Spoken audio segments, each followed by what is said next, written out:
Bonjour. And hello to everybody out there.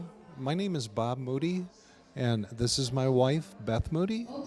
And we're here to talk to you a little bit about the things that are going on in Standing Rock, North Dakota, with this pipeline that's going to be going or trying to go through out there. And first of all, let me explain a little bit about where I come from. I'm Potawatomi, from down in the southern part of the state of Michigan, down in Dowagiac, Michigan.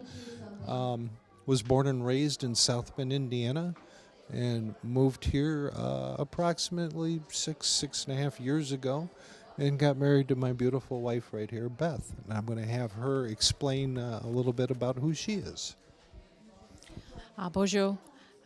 Again, like he said, my name is Beth Moody, and I am Shawnee and Potawatomi. I'm originally from Toledo, Ohio area, and been in Michigan for the majority of my life.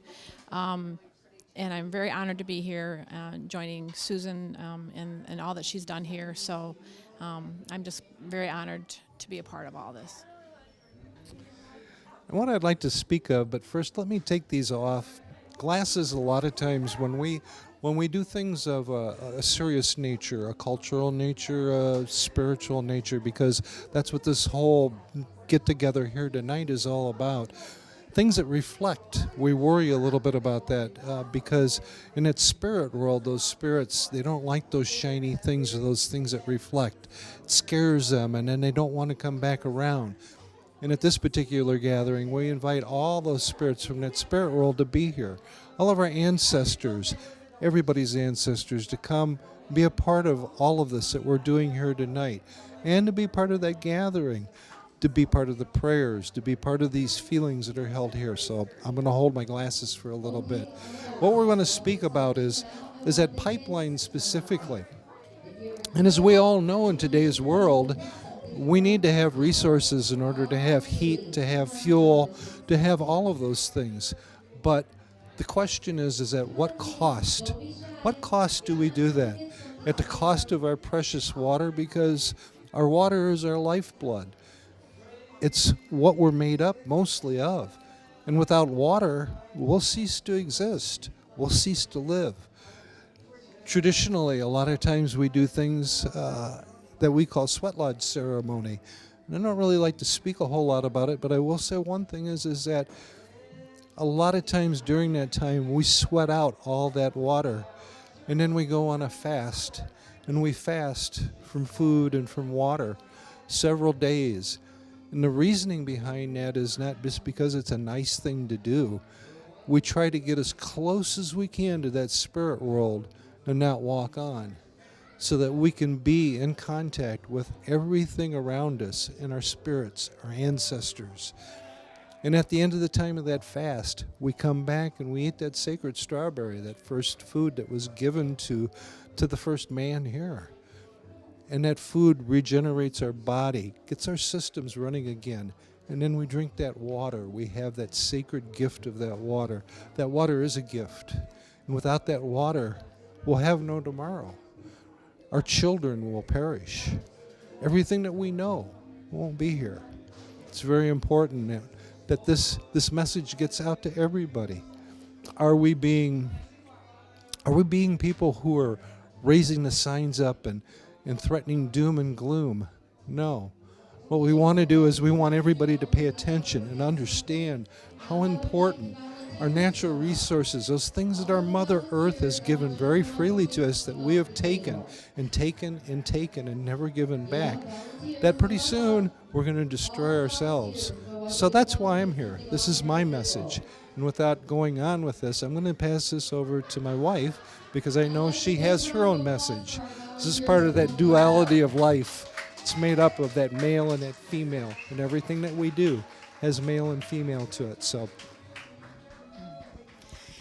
And I guess my message would be more of coming from a traditional midwife perspective, being a midwife myself, and knowing the importance of the water realm that we are created into, and what what comes forth first with our babies is that water first with our babies. And what's happening now is that it's a birth that's happening. It's a birth of the peoples that are starting to say we've had enough of the corporate world drilling, causing toxins for our children, creating harm to our future generations.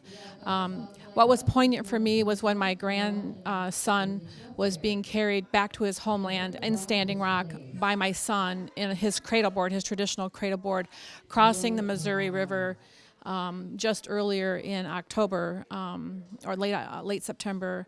And for me, it was a very poignant moment to see him returning to his homelands on his father's back with his mother watching them from behind. It's been the women that have been very, very poignant in being the ones that have been trying to keep this a very peaceful movement, a very prayerful movement, because we are prayerful and peaceful people. But we know the importance of what's happening, not just there, but all over Turtle Island, all over the world, in fact, with resources. We ourselves have become resources from the day we're born. The corporations have seen us as a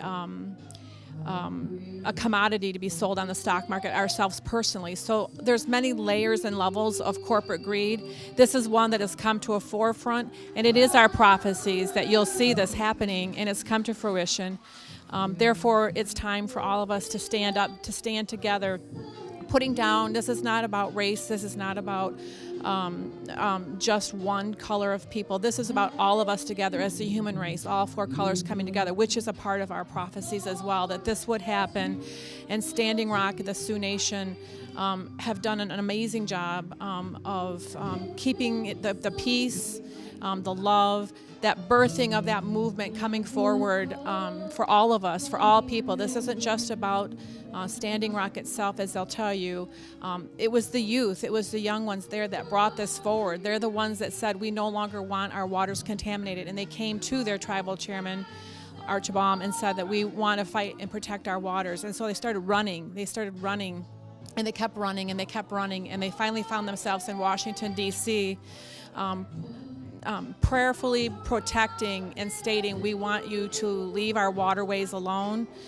Yes, there's pipelines underneath that area, but they know that those need to be repaired before they continually push for more and more.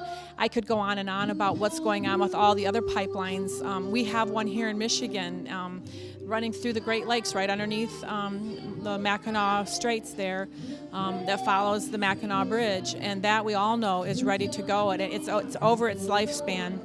So for all of us to stand in solidarity, say we've all had enough. And as a woman, as a mother, as a grandmother, I know the importance of water. As a midwife, I know the importance of water. As a woman, a water woman, a woman who's walked with the water walkers, who does water ceremonies, it's our role as women to protect that water, meaning to protect our future generations as well and all mankind. So I'm here to support Susan. I'm here to support my grandchildren, in particular my grandson from Standing Rock Reservation. So I'm just honored to be a part of all of this tonight. Miigwech. And to kind of sum it all up, I know that there may be quite a few out there that are asking yourselves, how do we support? What can we do to help? And there are so many outlets that you can get online. You can Google Standing Rock Reservation. You can Google the Sacred Stones Camp, DAPL, and you'll find out where donations can be sent. All the news agencies out there and most of the people that are online, such social media outlets as Facebook, all have that understanding of the contacts. They're very plentiful and very easy to find. So I would suggest that if you have it in your heart, please stand up. So many people walk away and say, I don't want to be a part of.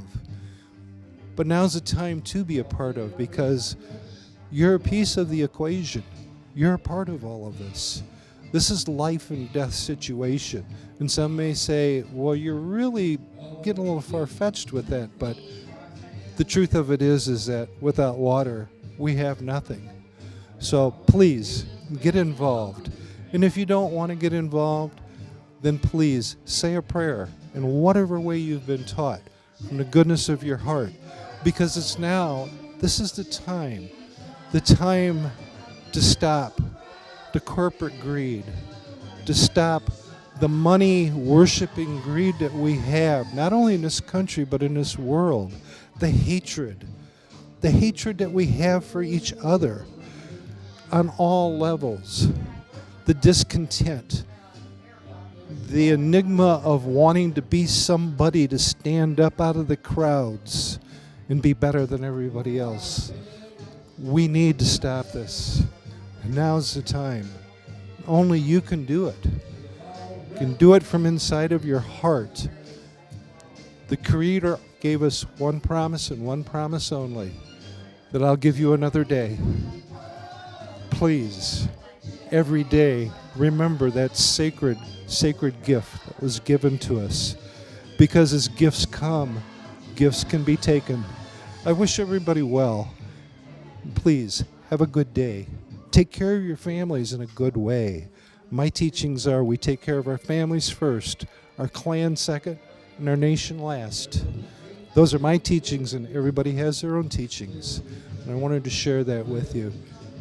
Safe travels. Have a very good night, very good day upcoming. As we say in our language of Potawatomi, Bamapigagoabaman. We never say goodbye. We just say till the next time, because we will see each other again. Aho.